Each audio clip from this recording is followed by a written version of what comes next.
बहुत समय पहले की बात है। आर्यन नाम का एक युवक था।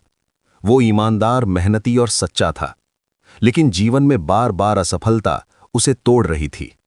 नौकरी छूट गई, अपने लोग साथ छोड़ गए, और मन में एक ही सवाल गूंजता रहता, जब मैं गलत नहीं हूं तो मेरे साथ ऐसा क्यों हो रहा है।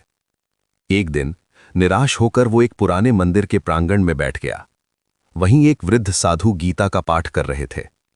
आर्यन चुपचाप पास बैठ गया।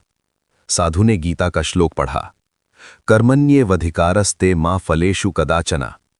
साधु बोले, वत्स, तू फल के बोझ से दब गया है, इसलिए कर्म तुझे भारी लग रहा है।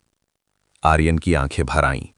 उसने कहा, मैंने तो हमेशा अच्छा ही किया, फिर दुख क्यों? साधु मुस्कुराए। उन्होंने कहा, गीता कहती है, जीवन केवल इस जन्म का नहीं है, हर कर्म बीज है। कुछ बीज तुरंत फल देते हैं, कुछ समय लेते हैं, और कुछ पुराने जन्मों के होते हैं। लेकिन जो आज तू कर रहा है, वही तेरा भविष्य लिख रहा है।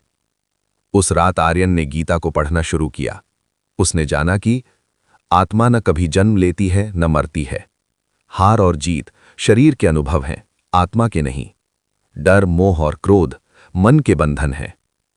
धीरे धीरे आर्यन ने अपने जीवन का नजरिया बदल दिया। उसने फल की चिंता छोड़ दी, काम को पूजा बना लिया। अपमान आया तो सह लिया, सफलता आई तो अहंकार नहीं किया। समय बीतता गया। वही आर्यन जो टूटा हुआ था, अब दूसरों को रास्ता दिखाने लगा। उसकी शांति, धैर्य और निस्वार्थ कर्म ने उसे सम्मान दिलाया। लेकिन इस बार उसका सुख बाहरी नहीं, भीतर से था। एक दिन किसी ने उससे पूछा, तुम इतने मजबूत कैसे हो गए?